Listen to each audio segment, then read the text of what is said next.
Buenos días, querida iglesia. Qué bueno que podemos estar reunidos una vez más esta mañana, este día domingo. Estoy mirando hacia afuera desde mi ventana y hay un lindo sol. Me imagino que así es en todo Santiago. Así que es un hermoso día para, después de la clase, ir a los cultos y glorificar el nombre del Señor. Vamos a dar comienzo y vamos a compartir pantalla.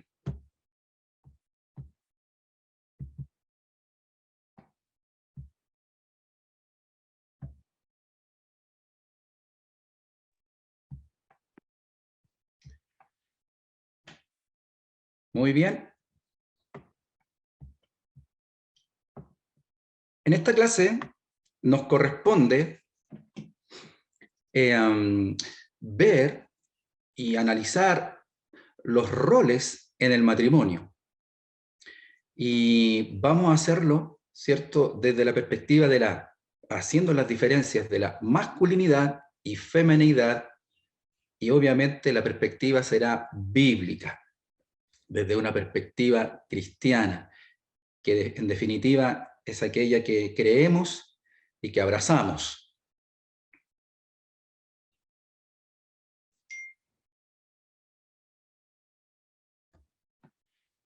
A modo de introducción, recordarles que el carácter cristiano es una experiencia espiritual que vivimos los creyentes. Desde el día de nuestra conversión, el carácter cristiano comenzó a ser trabajado por el Espíritu Santo, restaurando la correcta imagen de Dios y formando el carácter de Cristo en el hombre y la mujer.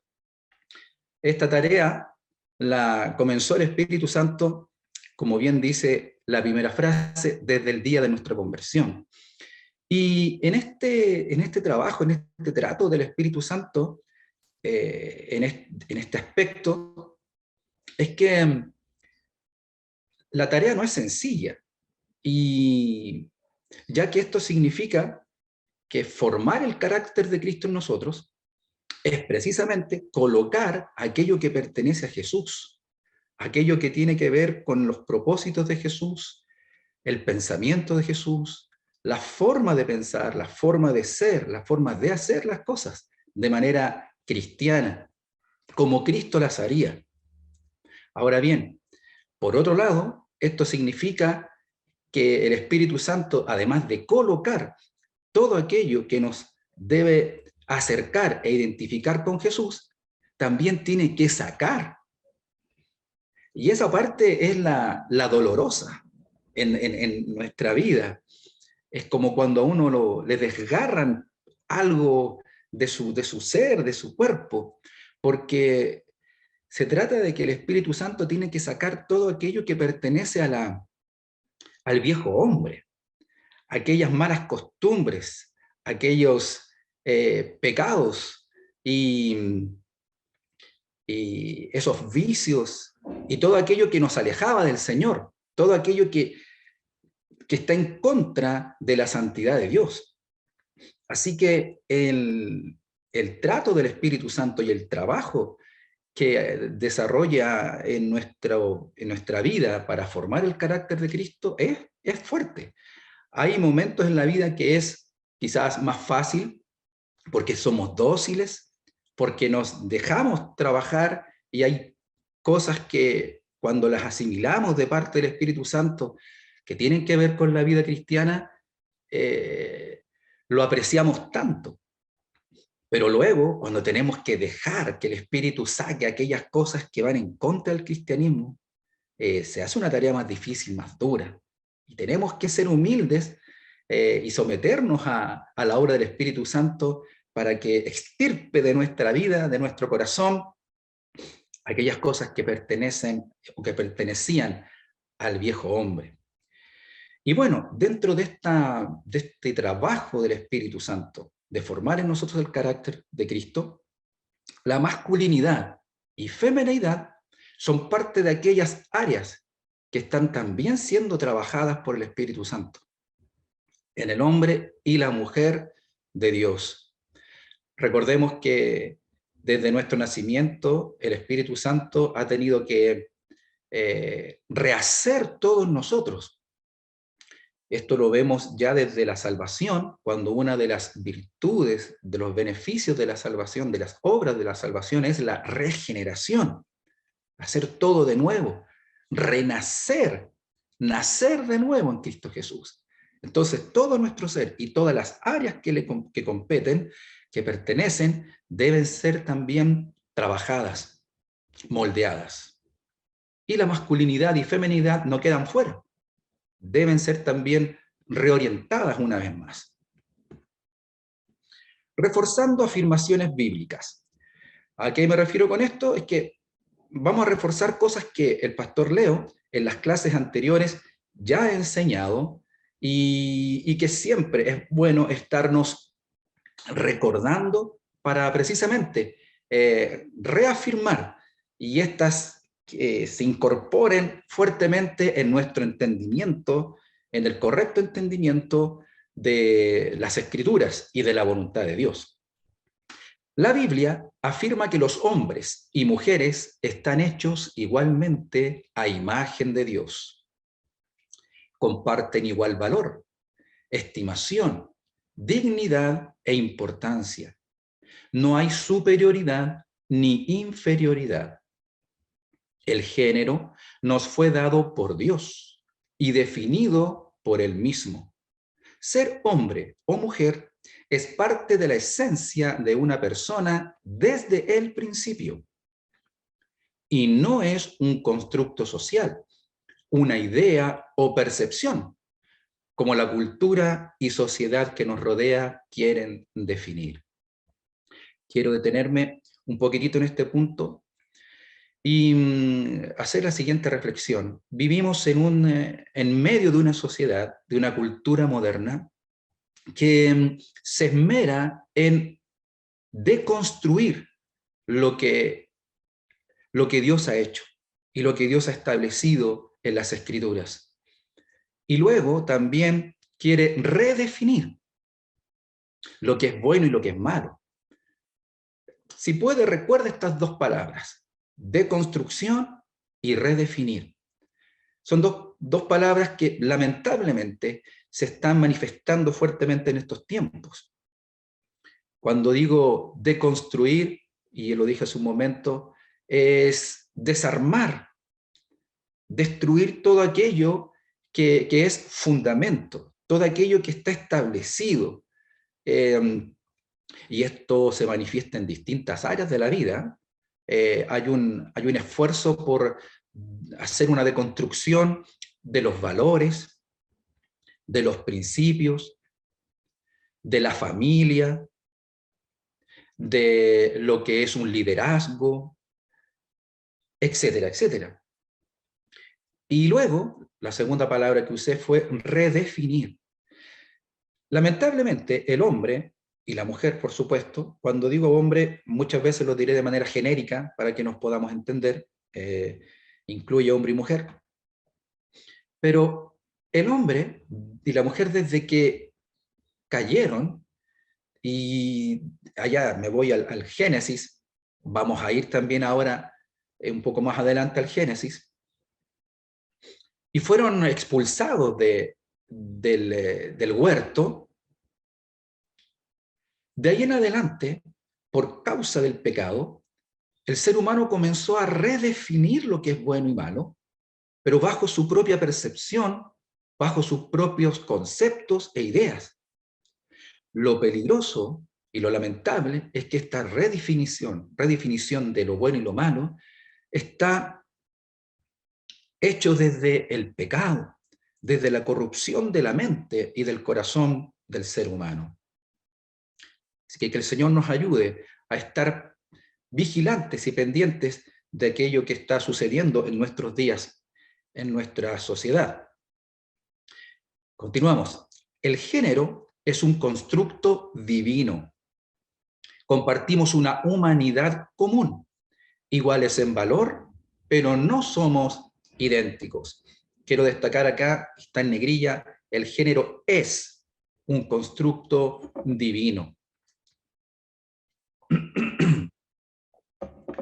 No es una idea de último momento de Dios allá en el principio. No es que Dios tuvo que, de alguna manera, inventar en el momento cómo definir, ¿cierto?, el género masculino y femenino. Es un constructo divinamente planeado, organizado y perfecto por lo demás. Y luego, pero sí señalando que somos iguales en valor, pero no somos idénticos. Uno fue hecho masculino, la otra femenina. Como el tema es roles en el matrimonio, diríamos que, aunque poseen una igualdad de esencia, sin embargo, hay una distinción de roles. Creo que va a ser mucho más fácil ir entendiendo esto porque en las clases anteriores, como he dicho, el pastor Leo fue tocando, ¿cierto?, varias de estas cosas, así que en el pensamiento ya hemos ido avanzando. Génesis 3 nos muestra que la diferencia de roles no son el resultado pecaminoso de la caída, ni son borrados en la redención. Los roles, según la primera frase, no comenzaron después de la caída, porque eso entonces daría pie a poder entonces decir que los roles son pecaminosos, que están manchados o que nacieron desde la caída. Los roles fueron diseñados y puestos por Dios desde antes de la caída. Ya lo vamos a ver.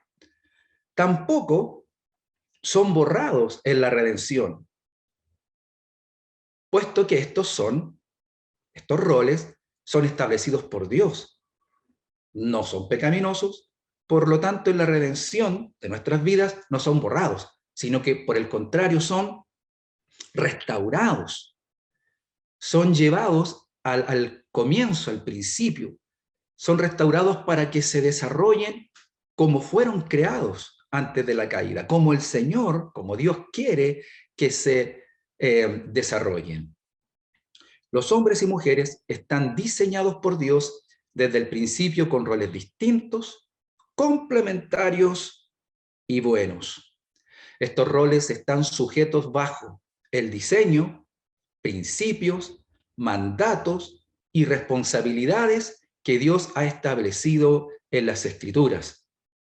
Así que los roles no son una construcción de Dios ligera para que el hombre sepa qué debe hacer y la mujer también sepa qué debe hacer y no se estén chocando.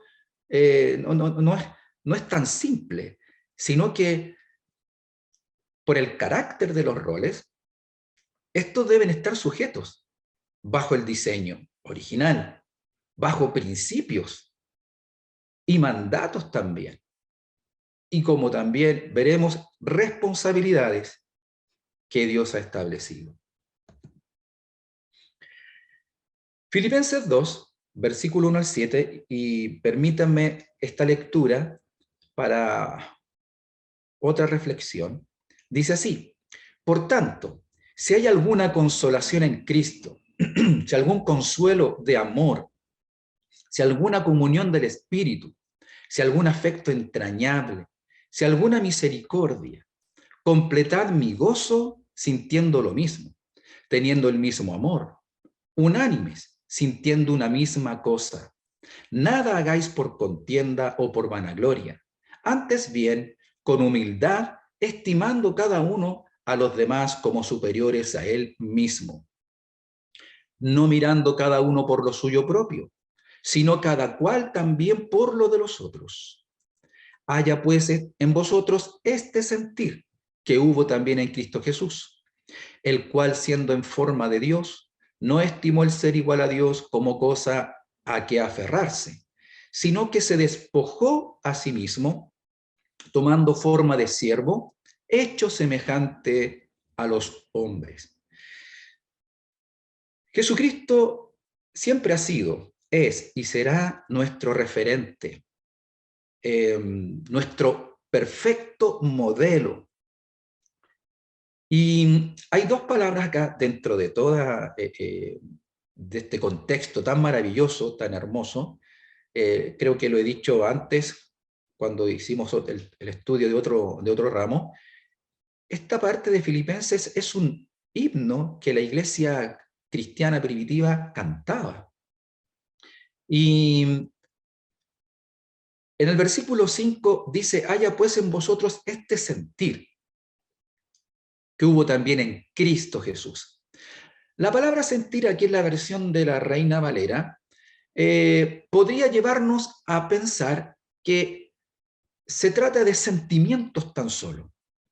Que lo que quiere decirnos aquí es que Jesucristo tuvo sentimientos, emociones, que lo llevaron a tomar la decisión, ¿cierto?, de dejar el cielo, de hacerse hombre, venir a la tierra. Es decir, que Jesucristo tuvo una decisión emocional o sentimental para venir a cumplir la tremenda labor, la tremenda tarea y obra de salvación del hombre, que por supuesto concluye con la muerte en la cruz.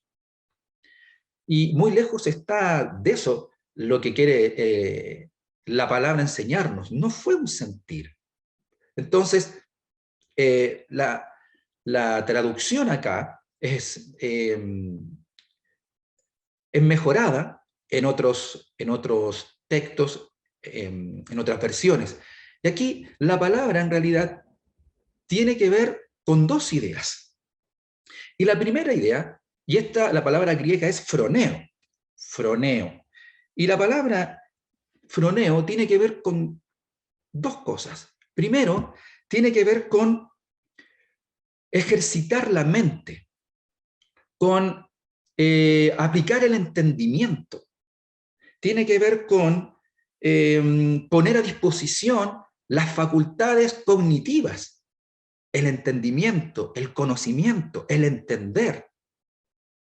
Entonces, quería decir que esta palabra sentir es una palabra muy interesante que es compleja, porque pareciera que aquí en la Reina Valera el sentir pasa por un estado emocional tan solo, y que Jesucristo entonces tomó la decisión de venir al mundo a pagar el precio por nuestro pecado, todo lo que implica la obra del Señor.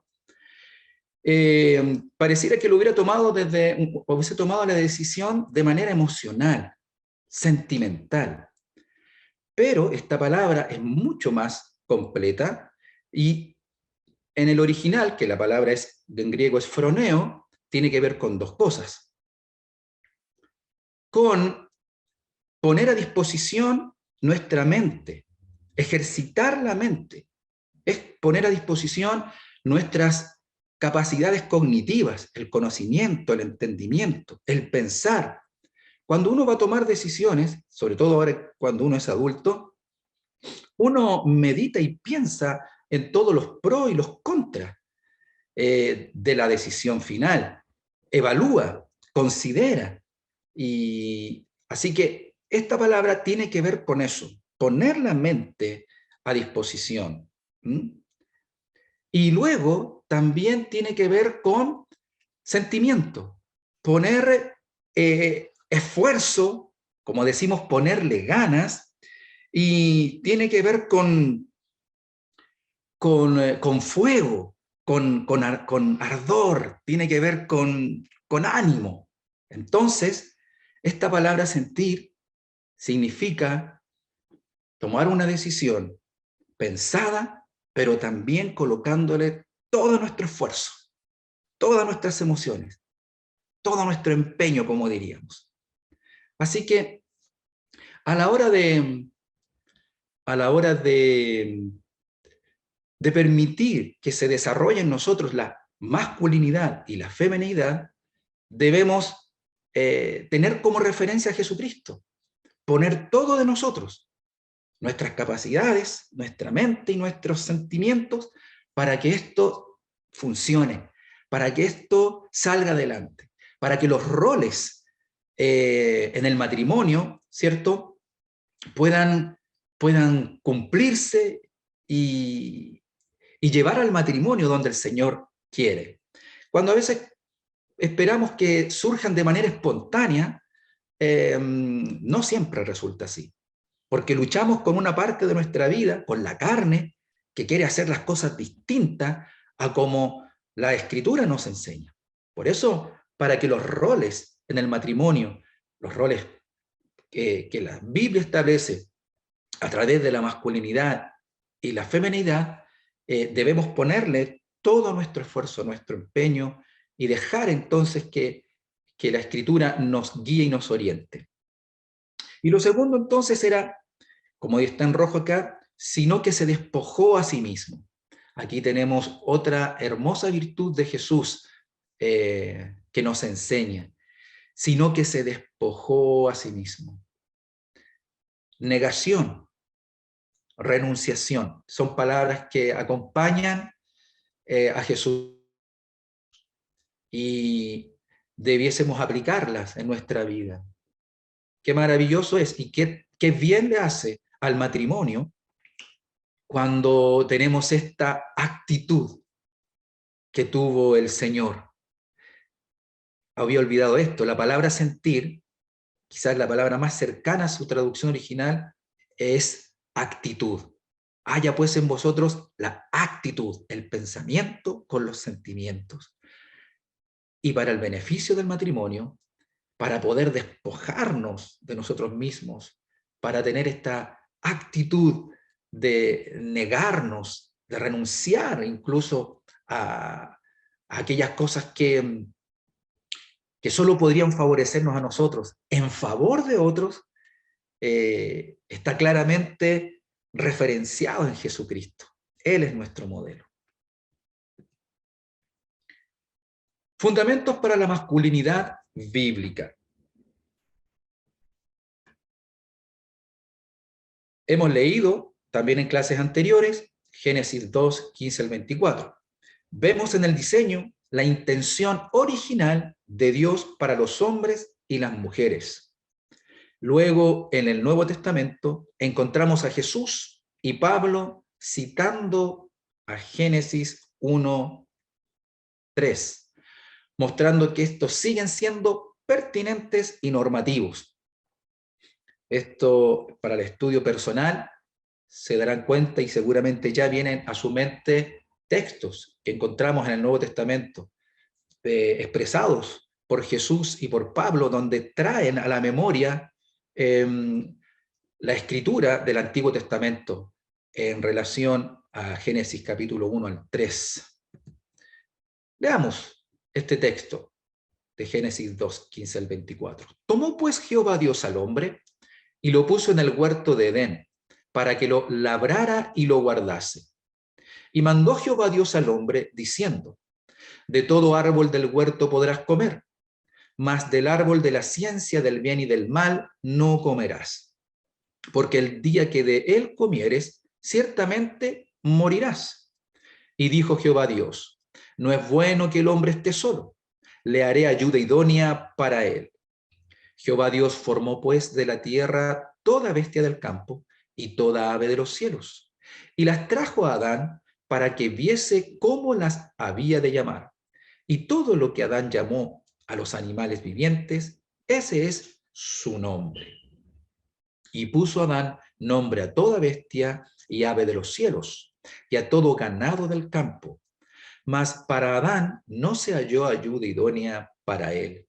Entonces Jehová Dios hizo caer sueño profundo sobre Adán, y mientras éste dormía, tomó una de sus costillas y cerró la carne en su lugar. Y de la costilla que Jehová Dios tomó del hombre, hizo una mujer y la trajo al hombre. Dijo entonces Adán: esto es ahora hueso de mis huesos y carne de mi carne. Esta será llamada varona, porque del varón fue tomado.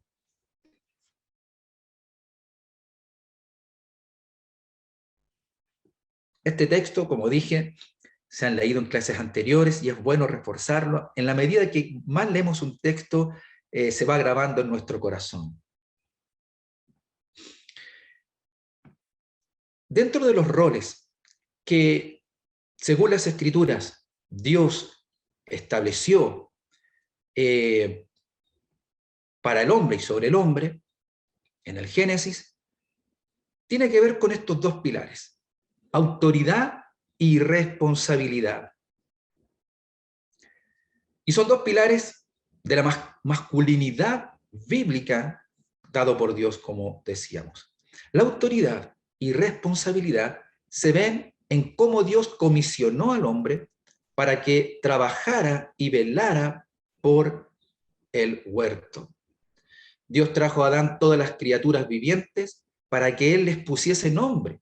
Esto es autoridad delegada. Fíjese que en el texto dice que Dios trajo a Adán todas las criaturas vivientes. Qué interesante, ¿eh? No es que Adán tuvo que andar corriendo detrás de cada uno de ellos para ponerles nombre. No es que se imagina usted a Adán corriendo y correteando los distintos animalitos ahí y colocándole los nombres. Bueno, ya ponerle los nombres a todos los animales fue una tarea importante, interesante y titánica por lo demás. Pero el texto dice que Dios trajo a Adán todas las criaturas. Eso tiene que ver con la confianza que Dios le está dando a Adán para que él lo haga.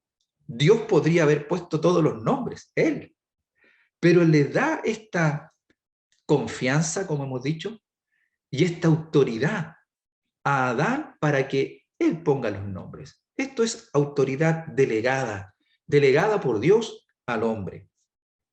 Antes que Eva fuese creada, Dios ya había dado instrucción al hombre para trabajar y cuidar el huerto. Fíjense que en el texto que leíamos, la creación de la mujer está luego de toda esta instrucción que Dios le dio a Adán respecto de la tierra, del trabajo, ponerle nombre a los animales. Así que esto no comenzó después de la mujer. Ya el hombre tenía esta autoridad y responsabilidad.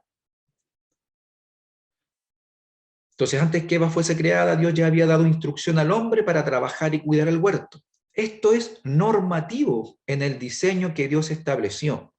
Mire, cuando estamos viendo estos roles y la masculinidad bíblica, no estamos tratando de imaginarnos, de inferir solamente, sino que uno puede ver entonces en la Escritura que hay patrones bíblicos, hay principios y hay normativas, lo que se llama la autoridad normativa de la Biblia. En la Biblia hay consejos, hay doctrina, pero también hay normas. Y la autoridad normativa de la Biblia, ¿cierto?, es entonces para atenderla y sujetarnos a ella.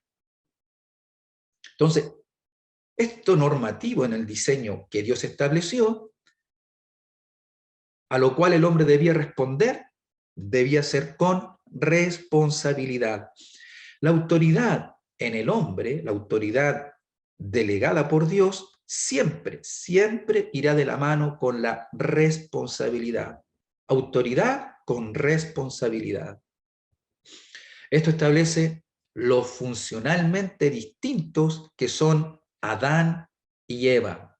Funcionalmente distintos. ¿En cuanto a funciones? En la caída, la serpiente fue primero a Eva. Ustedes recordarán. ¿Por qué? No fue porque ella fuera inferior o débil moralmente. Él, la serpiente, Satanás, tentó a Eva porque era una amenaza a la autoridad de Adán. vale la pena explicar, no es que Adán se sintió pasado a llevar. Cuando hablamos de que es una amenaza a la autoridad de Adán, no es que Adán se sintió ofendido porque lo bypasearon, porque se saltaron su autoridad, sino que es una amenaza a la autoridad porque es el hombre a quien Dios le confirió esta autoridad y la responsabilidad de todo lo que sucediera en el huerto y todo lo que sucediera en su propia vida y la vida de Eva. Entonces, tiene que ver con esta autoridad y responsabilidad. Adán iba a estar expuesto a una difícil situación. Esto que pasó afectaba este principio, esto normativo que estableció el Señor. La dinámica de autoridad y responsabilidad en el huerto se distinguen así. El hombre se somete a Dios. La mujer acepta el liderazgo del hombre. Y ambos tienen autoridad sobre la creación. Pero vemos en la caída que la mujer escucha a la criatura, el hombre escucha a la mujer y ninguno escucha a Dios. Qué lamentable, así es.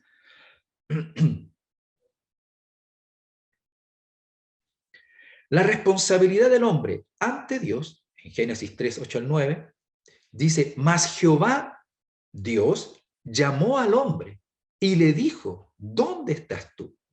Ustedes recordarán que luego de la triste experiencia del pecado del hombre y la mujer delante de Dios,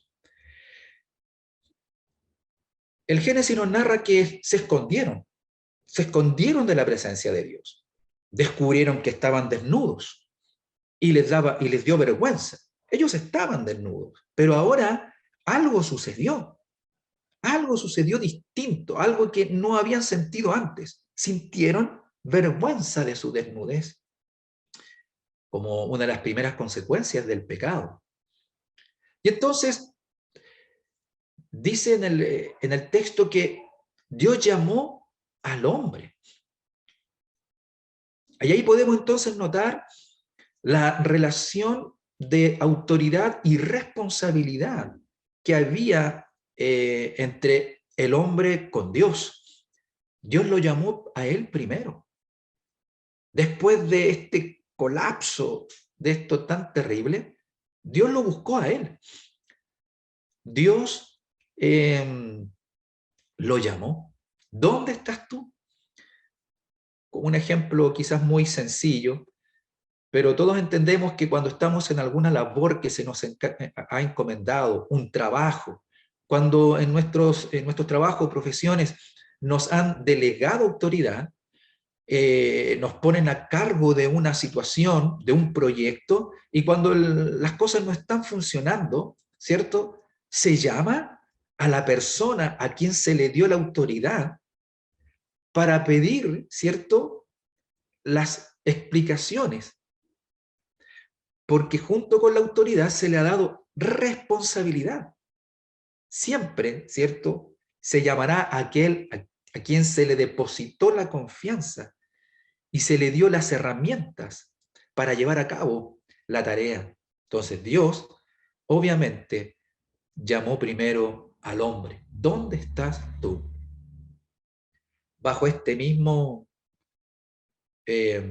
concepto o esta misma forma en el trato de Dios con el hombre, la sentencia de muerte, fíjese usted, está dirigida al hombre. Por tu causa la tierra será maldita. Por tu causa. Claro. Fuerte, pero ahí vemos entonces todo el peso de la autoridad y responsabilidad que recaía sobre Adán. Por lo tanto, y pensando en el tema de la masculinidad, qué importante era, qué importante es afirmar, reafirmar la masculinidad para llevar a cabo las tareas encomendadas. Y sí, Adán tuvo que presentarse delante de Dios a roles distintos, responsabilidades, demandas y consecuencias distintas también. La masculinidad. Vamos a volver a Jesucristo como referencia, como nuestro modelo por sobre todas las cosas. La vida de Jesús encarnó la verdadera masculinidad, pues él era un hombre verdadero y tres características excelsas son su entrega, sacrificio y servicio. Podríamos detallar varios textos en las Escrituras, en el Nuevo Testamento, que respaldan estas tres virtudes de Jesucristo: la entrega, el sacrificio y el servicio. Jesús se entregó, sacrificó y sirvió por amor. Este es el motor, esto es lo que movió a Jesús. Libre y desinteresadamente por los indignos. Esto le añade, ¿cierto?, un peso adicional muy importante, porque es más fácil sacrificarse por aquellos que creemos son dignos de nuestro afecto. Es más fácil sacrificarse por aquellos que creemos, bajo nuestro criterio, que lo merecen. Es más fácil entregarse por aquellos que nos caen en gracia, que cumplen con estándares que nosotros, ¿cierto?, podemos aplicar. Pero Jesucristo se entregó, sacrificó y sirvió por amor, por los indignos, por pecadores. Eso éramos, pecadores. Así que esa debe ser nuestra, como dije, nuestra referencia. Jesús nos da un gran ejemplo de masculinidad. Y estas expresiones se relacionan de manera directa. Al entregarse, al sacrificarse, al despojarse, al humillarse y al servir. Este es el estilo de vida de Cristo que debe ser el modelo de masculinidad del hombre en el matrimonio. La verdadera masculinidad es un llamado a servir y no para ser servido. Es un llamado a servir hacia la esposa y hacia la familia.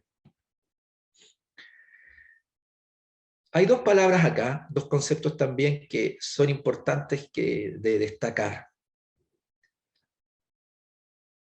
Y es el principio de amar a la esposa. Digo principio porque el Señor estableció y enseñó que debíamos amar al prójimo como a nosotros mismos, luego de amar a Dios primero por sobre todas las cosas. En Efesios 5:25 dice: maridos, amad a vuestras mujeres, así como Cristo amó a la iglesia y se entregó a sí mismo por ella. Luego, ser cabeza. Esto también lo hemos escuchado en las clases anteriores. Efesios 5:22 al 23 dice: las casadas estén sujetas a sus propios maridos, como al Señor, porque el marido es cabeza de la mujer, así como Cristo es cabeza de la iglesia, la cual es su cuerpo y Él es su Salvador. Estos son los argumentos bíblicos, doctrinales, que nos llevan a entender cómo debe ser orientado, cómo debe manifestarse la masculinidad en el matrimonio. Es en base al mandato del primer punto, amar, que todas las responsabilidades del varón giran. Y es por amor que hacemos todas las cosas. Aunque pasen los años, aunque entremos en edad, como muestra ahí la foto, la masculinidad en el hombre no varía.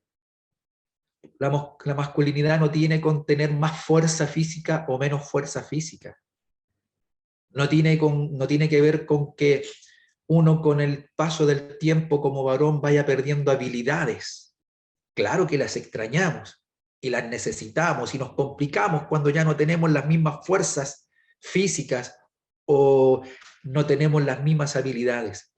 Pero no tiene que ver con eso necesariamente la masculinidad. Masculinidad tiene que ver con una disposición, tiene que ver con estos atributos que hemos visto. La masculinidad bíblica en el matrimonio es un liderazgo, entonces, sacrificial, como el de Jesús, por su iglesia. Servicial, por el bien del otro. Efesios 5:25 una vez más dice, maridos, amad a vuestras mujeres, así como Cristo amó a la iglesia y se entregó a sí mismo por ella.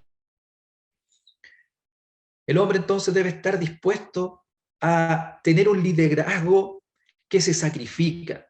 En el mundo, el liderazgo está relacionado con poder, con privilegios, pero no así en la Biblia, no es así en las Escrituras, no es así en nuestro modelo que es Jesús. El liderazgo bíblico es un liderazgo sacrificial, va acompañado de esta palabra y no puede, el hombre en su masculinidad no puede separarlas, no debe separarlas. El liderazgo debe ser sacrificial por el bien del otro. La masculinidad bíblica acepta que a Dios se debe dar cuenta un día por la dirección del matrimonio y familia. Esto amerita que el hombre sea valiente en asumir el liderazgo y que la mujer también lo sea, es decir, valiente, para confiar en su marido y juntos confiar en Dios, que Él obrará a través del marido. El esposo es quien debe responder a Dios por la dirección de la familia, como veíamos en Génesis, después de la caída, cuando Dios llamó a Adán y le dijo, ¿dónde estás tú? Así que incorporemos esto en nuestra vida y en nuestra relación matrimonial. Queridos varones, queridos esposos, y los que son solteros, que algún día serán esposos, hay que asumirlo tempranamente, que el hombre, el varón, debe responder a Dios por la dirección de la familia. Y cuando la esposa también así lo entiende, ayudará para que esto se lleve a cabo.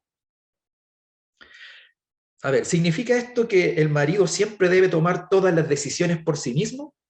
No, absolutamente no. Eso estaría mal, porque Dios le ha dado al hombre, ¿cierto?, una ayuda idónea, una ayudante, que es la esposa. De la feminidad hablaremos la próxima semana. ¿Qué significa esto? Que el hombre necesita ayuda.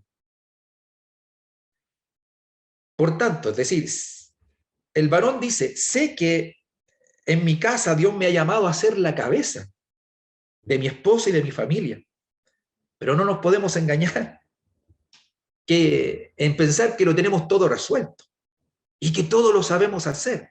Esa es una trampa que nosotros los varones mismos nos hemos autoimpuesto. Y hemos creído que masculinidad tiene que ver con saberlo todo. Y creemos que masculinidad tiene que ver con mostrarnos seguros de todo. No, la masculinidad tiene que ver con saber que tengo una responsabilidad delante de Dios con la dirección de mi familia, pero que necesito ayuda para hacerlo. Es como decirlo así, coloquialmente. Es como cuando el esposo podría decirle a la esposa, mira, sé que tengo la responsabilidad hacia Dios de ser cabeza de ti y de la familia, pero necesito tu ayuda para poder hacerlo bien. El Señor nos ayude.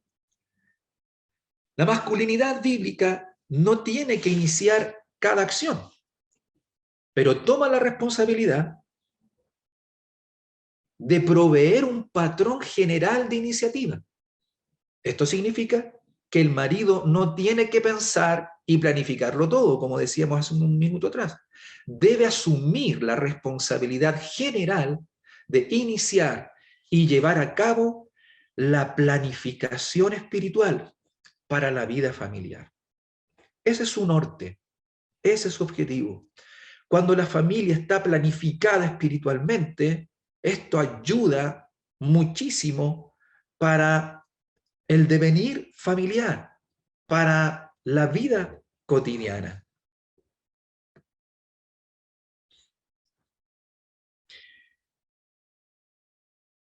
El hombre toma decisiones en favor de otros. Y este es otro aspecto de la correcta masculinidad. El hombre tiene que estar tomando decisiones constantemente, pero no puede dejar de lado ni olvidar que debe ser siempre en favor de otros. Cuando las decisiones pasan por nuestro egoísmo, por nuestra conveniencia, para satisfacer nuestro querer, entonces esto traerá consecuencias negativas. En la masculinidad, el hombre decide siempre pensando en favorecer a los demás, para el bien común. 1 Corintios 13:15 dice, el hombre, ¿cierto? O el cristiano, porque esto es un concepto, estos son ciertos principios para la cristiandad, para el creyente, no hace nada indebido, no busca lo suyo, no se irrita, no guarda rencor. Consulta a su esposa y procurará siempre llegar a un acuerdo. En Génesis 21:12, en la narración de la vida, ¿cierto?, de Abraham con Sara, su mujer, nos encontramos con este texto. Entonces dijo Dios a Abraham, no te parezca grave a causa del muchacho y de tu sierva. En todo lo que te dijera Sara, oye su voz. Esto tiene que ver con que el hijo de la esclava se burlaba del hijo de Abraham. Entonces ya la situación entre estas dos mujeres, la esclava y Sara, y los dos hijos, estaba siendo insostenible. Había que tomar cartas en el asunto. Y obviamente Abraham estaba complicado. ¿Qué hacer? Entonces Dios vino en ayuda de Abraham. Entonces le dice, no te parezca grave a causa del muchacho y de tu sierva. Tomar la decisión correcta, dejarlos ir. En todo lo que te dijera Sara, oye su voz. En este momento de apremio que tuvo Abraham, donde tener que tomar una decisión, permitió que Sara le ayudara, le aconsejara, oyó su voz. Si no se puede llegar a un acuerdo, el varón debe decidir aquello que está alineado con la palabra de Dios, pues él mismo está sujeto a Cristo. 1 Corintios 11:3. Pero quiero que sepáis que Cristo es la cabeza de todo varón, y el varón es la cabeza de la mujer, y Dios la cabeza de Cristo. Cuando llegamos a situaciones donde las decisiones son complejas de tomar, por la autoridad, por la responsabilidad que recae sobre el hombre dada por Dios, este debe entonces llegar a buscar en la palabra de Dios la respuesta. ¿Cuál es lo que lo lleva a eso? El saber que él está sujeto a Cristo. Entonces, cuando el hombre tiene este entendimiento bíblico, irá al Señor como cabeza de sí, irá a la Escritura, a la palabra, por la responsabilidad que cae sobre él. Gobierna bien su casa. 1 Timoteo 3:4 dice, y que es una de las cosas que Pablo, cuando le escribe, señala como virtudes que se deben manifestar en aquellos que aspiran a un ministerio. Pero de manera transversal, este texto también nos habla de cómo debe ser el varón en el hogar, que gobierne bien su casa, que tenga a sus hijos en sujeción con toda honestidad. Este texto lo volveremos a repetir cuando hablemos de la masculinidad en el hogar, en la familia.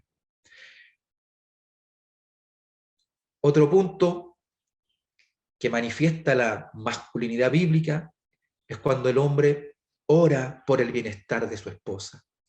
Génesis 25:21 dice, y oró Isaac a Jehová por su mujer, que era estéril.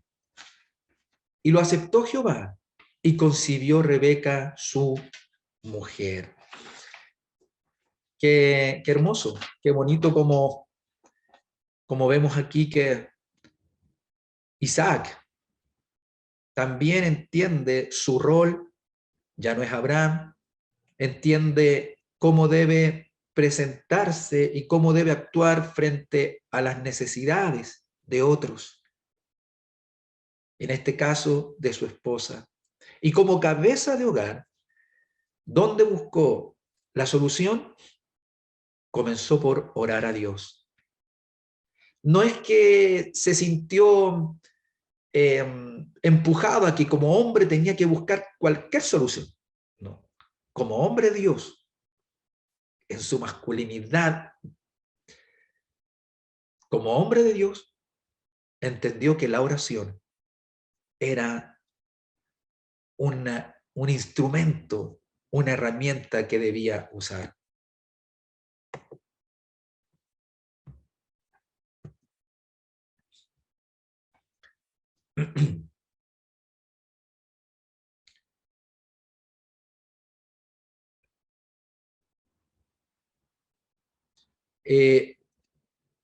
¿Alguien me puede leer la frase de arriba? ¿Con qué comienza el punto?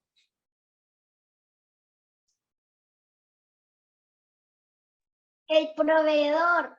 Oh, muchas gracias. Es proveedor. Génesis 2:15 dice, tomó pues Jehová Dios al hombre y lo puso en el huerto de Edén para que lo labrara y lo guardase. Ya dijimos que estas tareas encomendadas por Dios fueron establecidas desde antes de que Dios hiciera a la mujer. Dios le dio al hombre la capacidad de trabajar para sustentar y proveer para su propia vida y familia. Efesios 5:29 dice, porque nadie aborreció jamás su propia carne, sino que la sustenta y la cuida, como también Cristo a la iglesia. Mire, 1 Timoteo 5:8, no está el texto acá, pero lo puede anotar, dice que si alguno no provee para los suyos, y mayormente para los de su casa, ha negado la fe, y es peor que un incrédulo. Sin embargo, la pregunta es, ¿no es una bondad de Dios dar a los hombres esta vocación? Hemos hablado de que para la masculinidad, para el desarrollo, para cumplir el rol de la masculinidad bíblica, Dios ha establecido principios, normas, responsabilidades, pero por otro lado, el hombre tiene una vocación en su masculinidad. La palabra vocación, del latín vocatio, tiene que ver con el llamado interno. Hoy día se aplica para decir que vocación y se relaciona con lo que uno quiere ser. Vocación hoy día se relaciona con aquello que a uno le gusta hacer, la profesión que uno quiere desarrollar. Pero originalmente vocación tiene que ver, y es una palabra que comenzó a usarse primeramente en el ámbito religioso. Entonces la palabra vocación tiene que ver con el llamado que Dios hace al interior del ser humano. Hay un llamado allá en el corazón dentro. Y el varón, entonces, el hombre, tiene una vocación masculina, podríamos decir. Tiene una vocación interna que fue puesta por Dios allá atrás, en la creación, al principio. Una vocación. Y dentro de esa vocación está el proveer para la familia. Luego, por causa del pecado, esta vocación también fue corrompida, también fue afectada. Y el hombre comenzó a luchar por su propio bien, para su propio beneficio.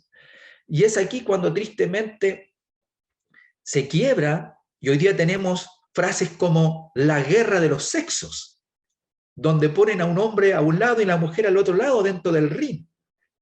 Y hoy día en la cultura en que vivimos, ese es el pensamiento, que el hombre y la mujer son enemigos, son contrincantes, están en distintas esquinas del cuadrilátero. Pero en el original, en el principio, cuando Dios hizo las cosas buenas y perfectas, no era así. La vocación que Dios puso en el hombre y en la mujer es de ayuda mutua, de respeto, etcétera, etcétera.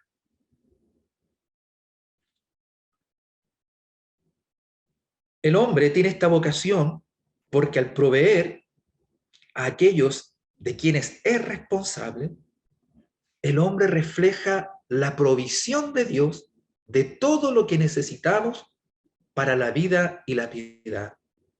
Cuando el hombre provee, es Dios que a través de él está proveyendo para nosotros.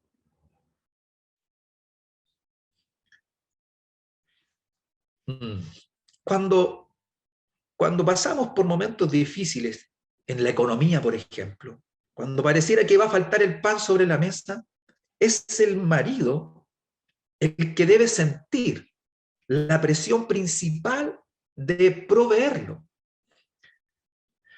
A ver, no se está cuestionando si una esposa puede trabajar fuera del hogar. No, no, no. Por supuesto que es capaz. La mujer tiene muchas capacidades para trabajar y hacerlo muy bien. El asunto es si debe o no. Si el trabajo fuera de casa le ayudará en su vocación de nutrir a su familia. ¿Por qué? Porque la mujer dentro del hogar tiene sus propias funciones, tiene su propio llamado, su propia vocación que Dios puso en el corazón desde el principio. Entonces, ahí están los riesgos de que, por eso, no niego que las esposas puedan trabajar, pero lo que hay que colocar en balanza es que si se ve obligada a hacerlo, tiene que sopesar también su propio llamado de parte de Dios, su vocación en la familia para cumplir aquellos roles que Dios estableció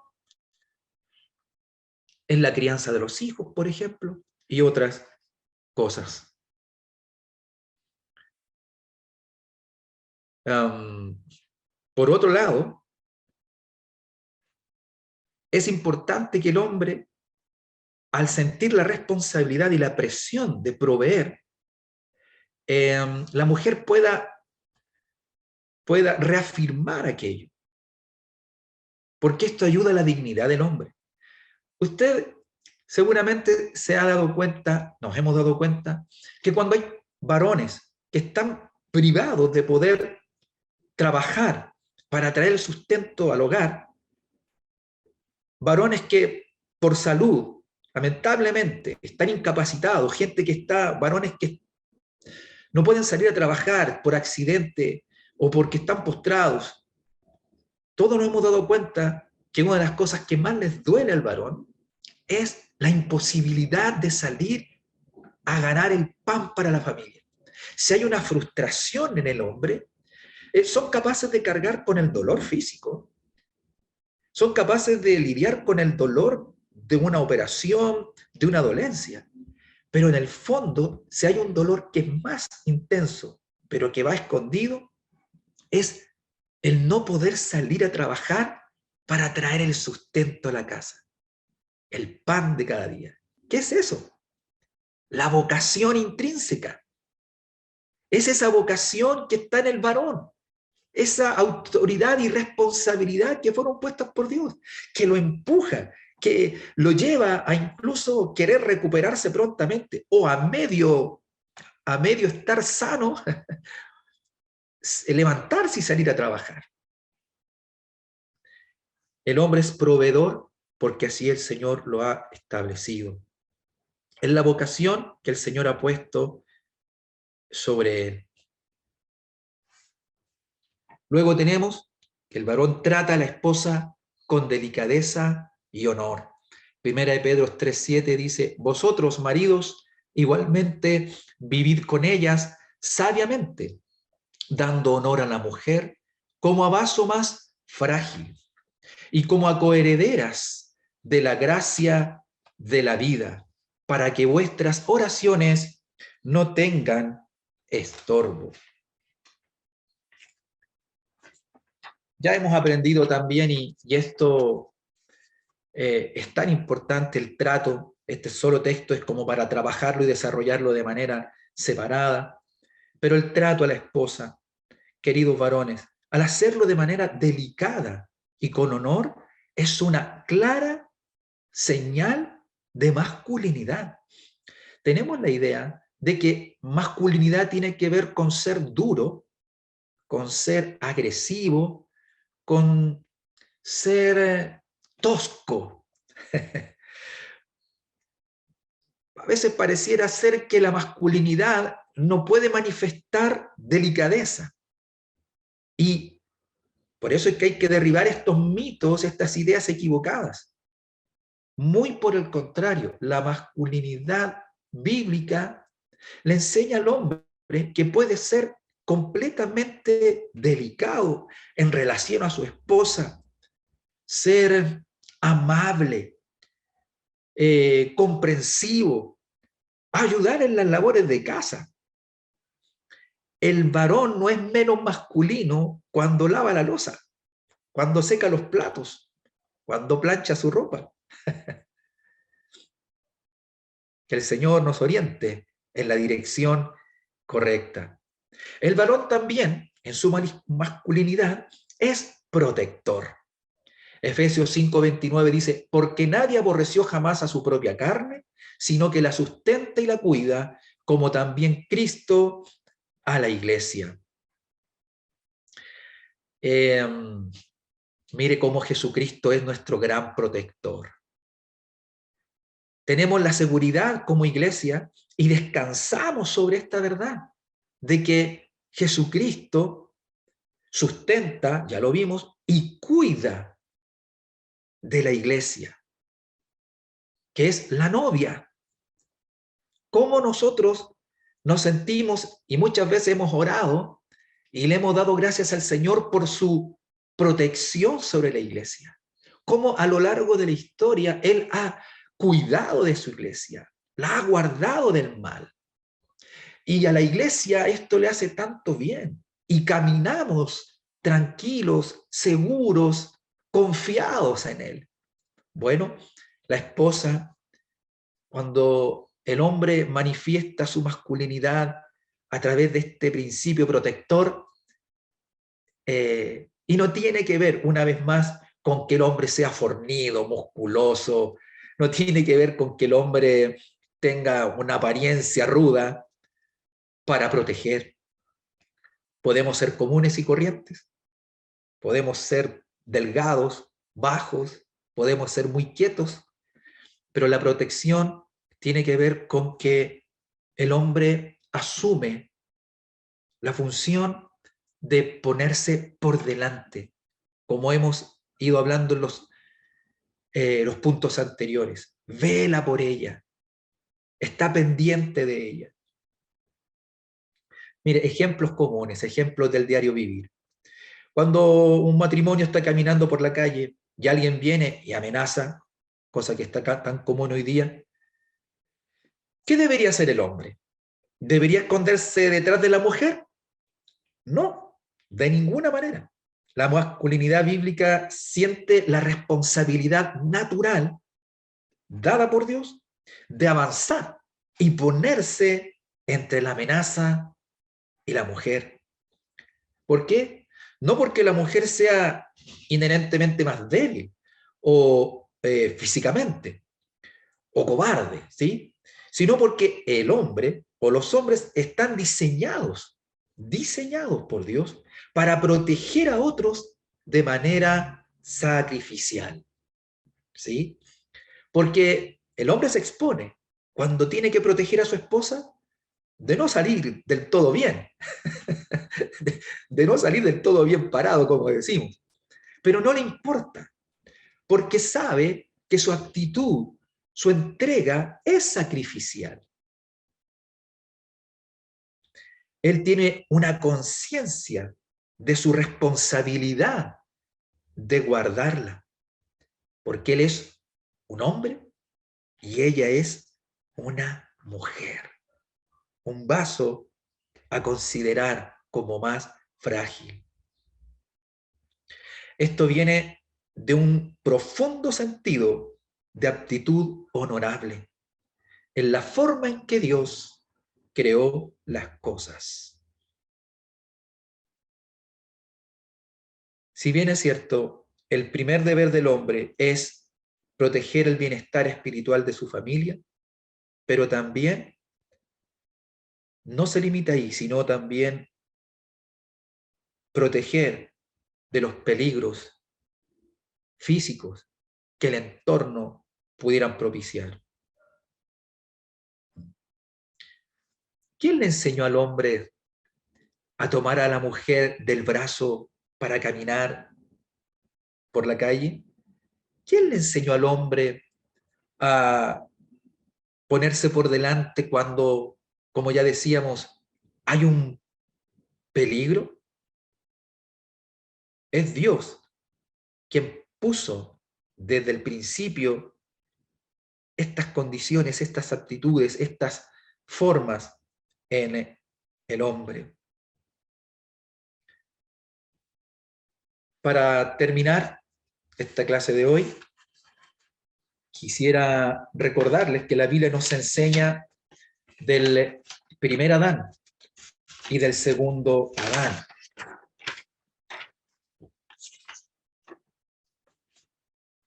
Dice las Escrituras que el primer Adán fue creado para administrar la creación de Dios.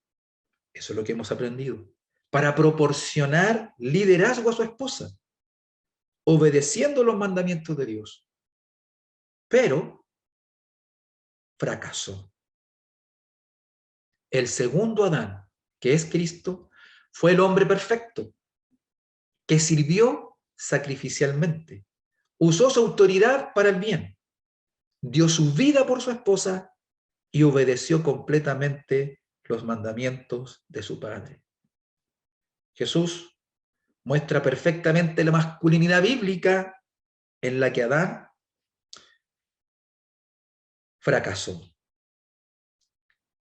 Abraham no cumplió con el diseño de Dios para la masculinidad, pero en Cristo se restauró. Entonces, toda vez que los varones nos acercamos a Cristo, nos acercamos a la masculinidad bíblica, a la sana, a la correcta masculinidad bíblica. Muy bien, eso ha sido la clase de hoy. Muchas gracias, hermanos, por estar atentos y dispuestos para oír.